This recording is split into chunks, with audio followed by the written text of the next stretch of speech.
मुख्य वक्ता के रूप में बैठे हैं श्री सूत जी महाराज और श्रोताओं के रूप में 88,000 महात्मा बैठे हुए हैं। एक महात्मा इन 88,000 महात्माओं की अध्यक्षता कर रहे हैं, जिनका नाम है सौनक ऋषि। सौनक जी से श्री सूत जी महाराज कहते हैं, हे ऋषि, ये जो श्रीमद् भागवत महापुराण की पावन कथा है, इसका जन्म कहां से हुआ? ये कथा आई कहां से? सौनक जी कहते हैं, प्रभु, हे ऋषिवर, हमने आपसे पहले ही कहा कि प्रभु ऐसी पावन कथा सुनाओ कि सूताख्यायी कथा सारम मम कर्ण रसायनम। ऐसी पावन कथा सुनाओ जो मेरे कानों को, मम कर्ण रसायनम, मेरे कानों को जो प्रिय लगे। श्री सूत जी कहते हैं, सौनक, महाभारत के समय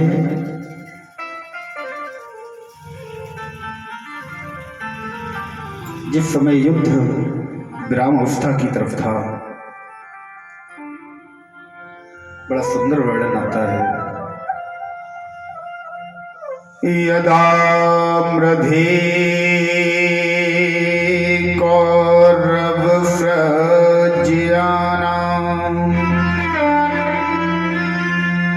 वीरेश्वतो वीरगतिं गतेषु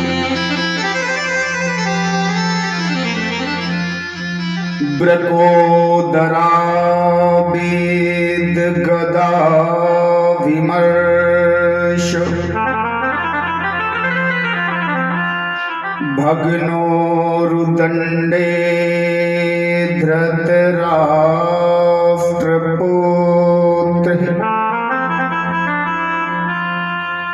बोले महाराज, यदा मृधे कौरव सृज्यानाम, जिस समय युद्ध के मैदान में, कुरुक्षेत्र में, कौरव सृज्यानाम, कौरव की सारी सेनाएं, वीरेश्वतो, सेनाओं के जो भी वीर थे, वीरे स्वथो वीर गतिम गतेषु, जिस समय वीर गति को प्राप्त हो गए, ब्रकोदरा विद गदा विमर्श, बोले गदा के प्रहार से भग्नोरुदंडे, उरुदंड तोड़ दिए गए। किसके? धृतराष्ट्र पुत्रे। बोले महाराज, दुर्योधन धृतराष्ट्र का पुत्र, जिसकी जंघाएं भीम के द्वारा तोड़ दी गई। ये उठ बैठ पाने में अक्षम है, उठ बैठ नहीं सकता। ऐसी स्थिति में अपने शिविर में पड़ा पड़ा कराह रहा है, पीड़ा से, दर्द से व्याकुल है।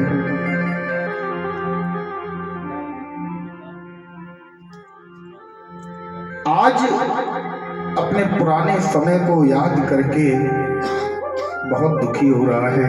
एक वो भी समय था जिस समय मेरी एक सर हिलाने पर, मेरी भ्रकुटी तिरछी होने पर हजारों दास दासियां भागकर दौड़कर चले आते थे। एक समय आज है, मैं उठ बैठ नहीं सकता, चल नहीं सकता। आज मेरे पास एक भी दास नहीं है। महाराज, ऐसे समय में अपने आप को कोस रहा है। अंतिम समय नजदीक है, अंतिम समय निकट है। अपने जीवन में किए गए समस्त पापों को याद कर रहा है।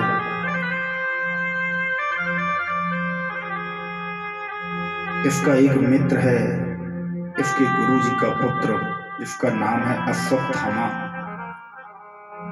गुरु द्रोणाचार्य का पुत्र है। अश्वत्थामा इसके पास आया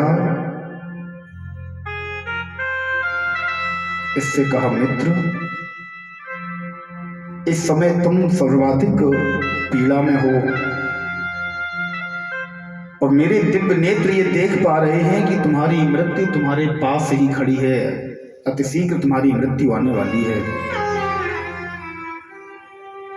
क्या तुम्हारे हृदय में कोई ऐसी आकांक्षा है जिसे तुम पूरा करना चाहते हो?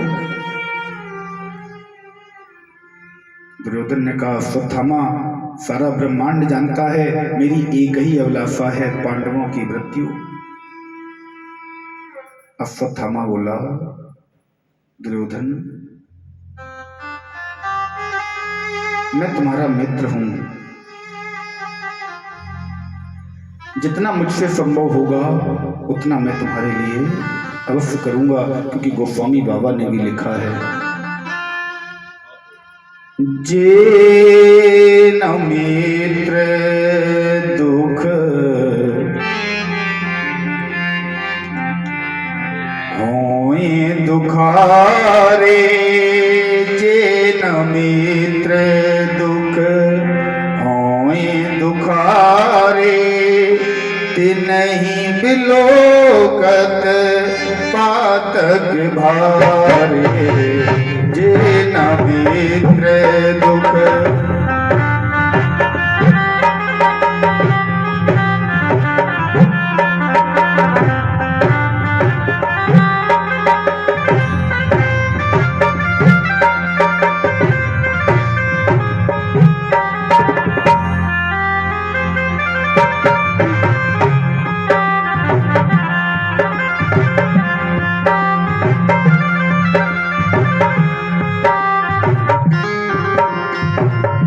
जे न मित्र दुख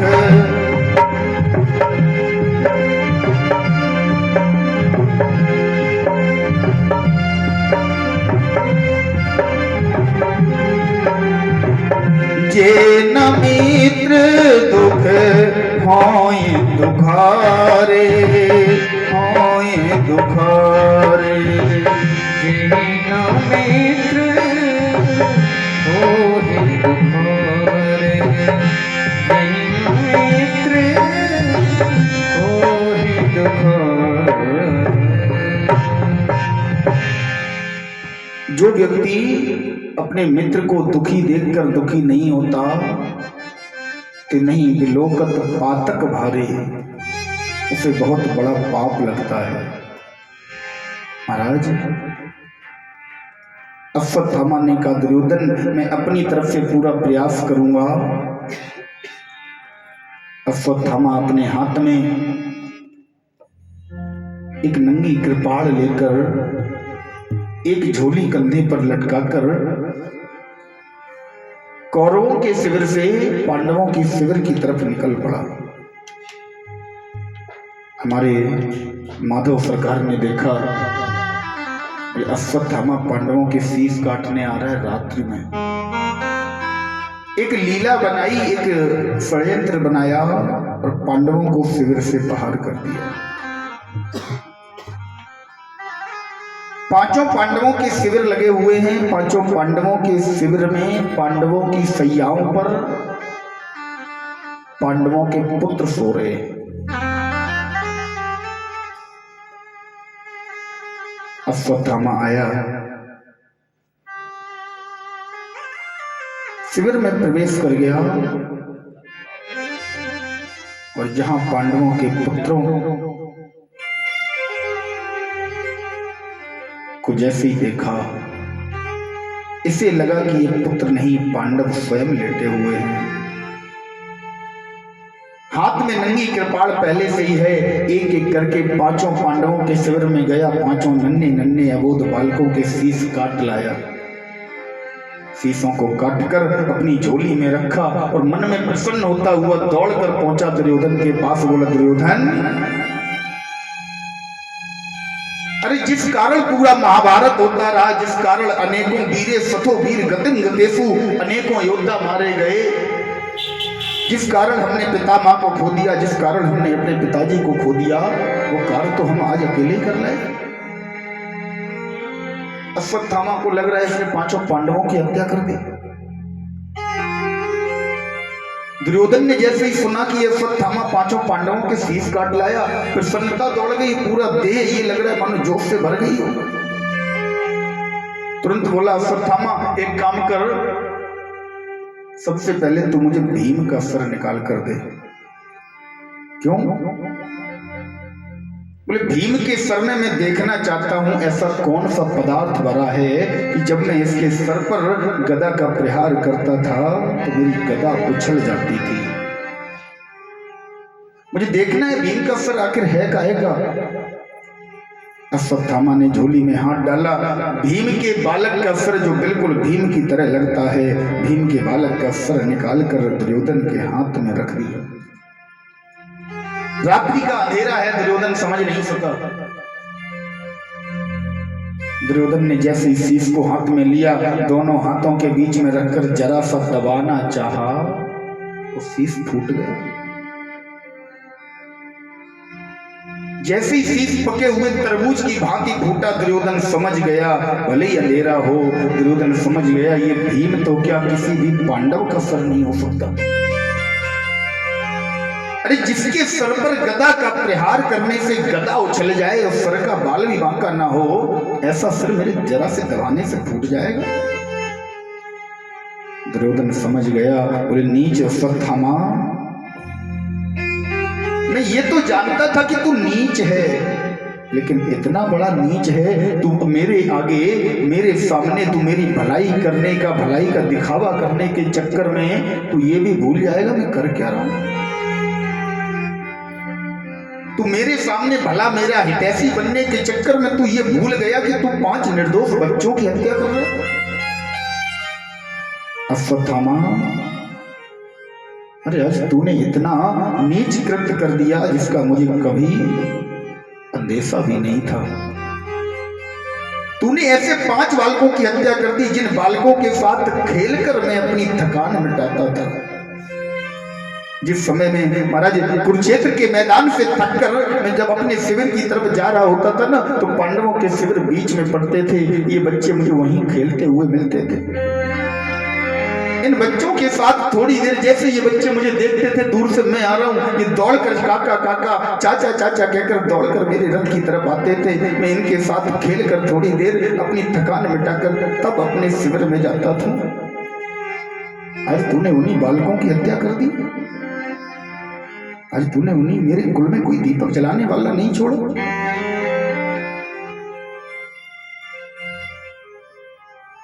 अभिमन्यु वैसे ही चक्रव्यूह में मारा गया। ये 5 बालक मेरे कुल में हस्तिनापुर के कुल दीपक थे, तूने इन्हें नहीं। अश्वत्थामा, आज मेरे पैरों में, मेरे चरणों में इतना साहस नहीं है कि मैं खड़ा हो सकूं।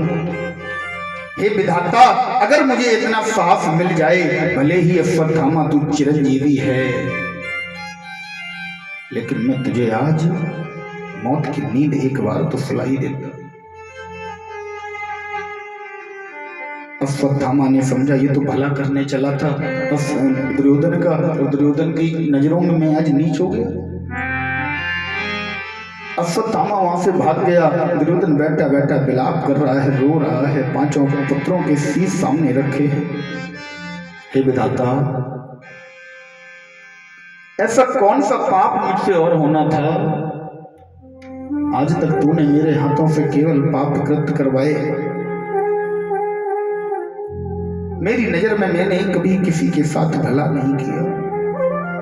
आज मेरा अंतिम समय है, मृत्यु मेरे दरवाजे पर खड़ी है, मैं मृत्यु का वरण करने वाला हूं।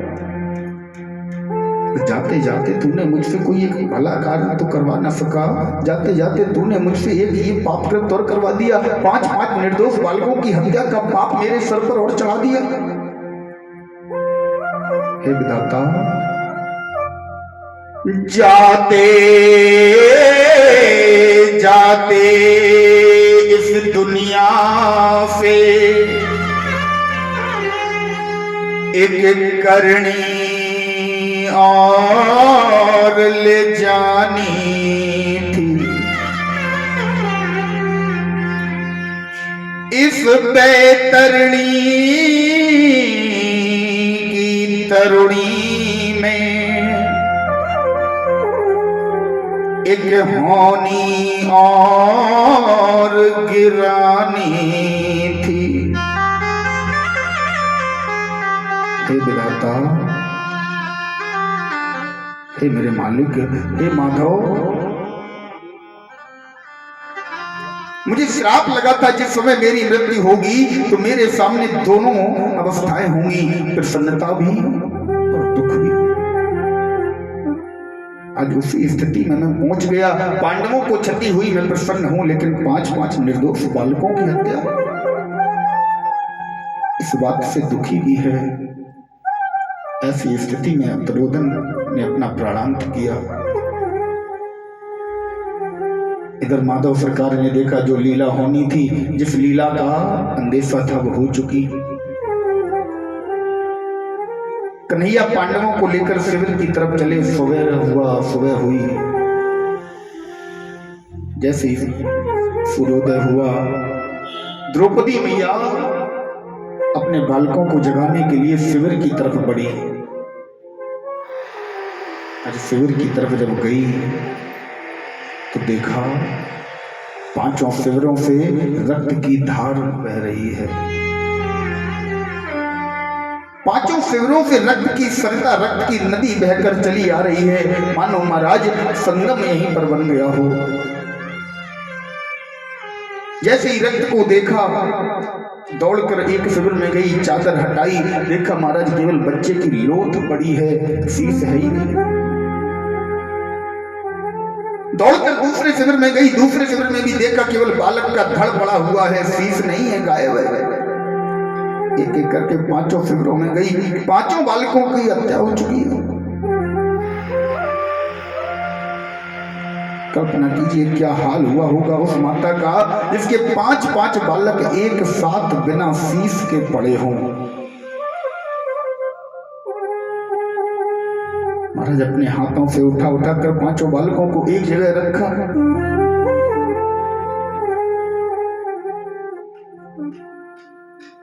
बार बार बालकों को देखती है, बार बार मूर्छित हो जाती है।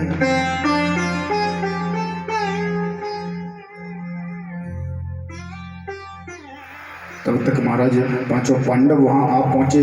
5 पांडवों ने जैसे इस दशा को देखा, इस दृश्य को देखा, 5 बदहवास हो गए।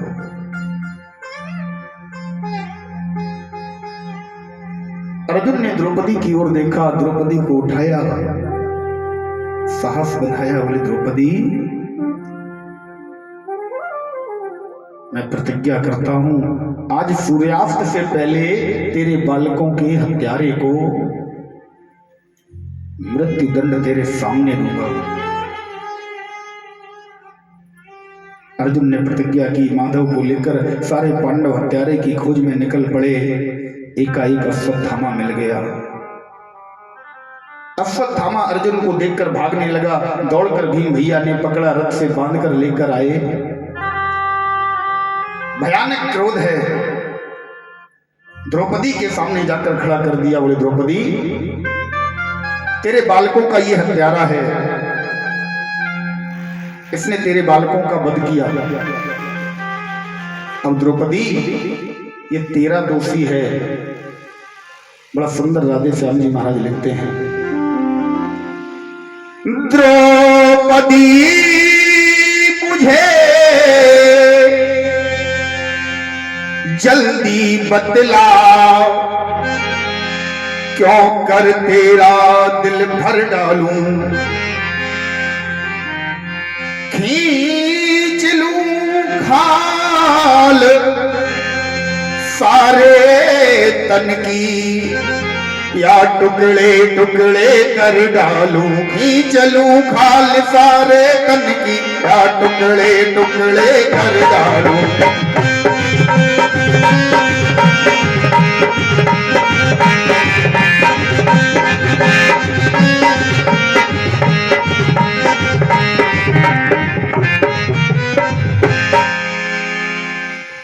द्रौपदी मुझे जल्दी बतला, क्यों कर तेरा दिल भर डालूं, खींच लूं खाल सारे तन की, या टुकड़े टुकड़े कर डालूं। महाराज, जैसे ही द्रौपदी के सामने अर्जुन ने अश्वत्थामा को खड़ा किया, अब एक भाव देखना भारतीय नारी का, भारतीय नारी की ममता का। जैसे ही द्रौपदी मैया ने अश्वत्थामा की तरफ देखा, जिस समय किसी माता के 5 पुत्रों की लाश, 5 पुत्रों की लोथ, 5 पुत्रों के शव सामने पड़े हों और दोषी सामने खड़ा हो, तो वो माता किसी दूसरे को मौका नहीं देगी, खुद ही मार मार कर उस हत्यारे का काम तमाम कर देगी। लेकिन ये द्रौपदी मैया है, जैसे अश्वत्थामा की तरफ देखा,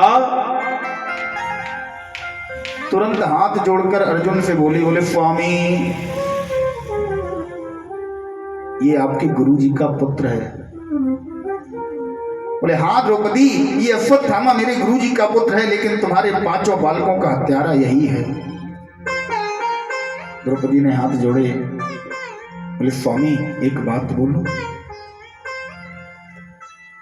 हाँ। बोले स्वामी, मेरे हृदय में एक विचार आ रहा है, अगर आप इसे मार दोगे तो इसके पिताजी पहले ही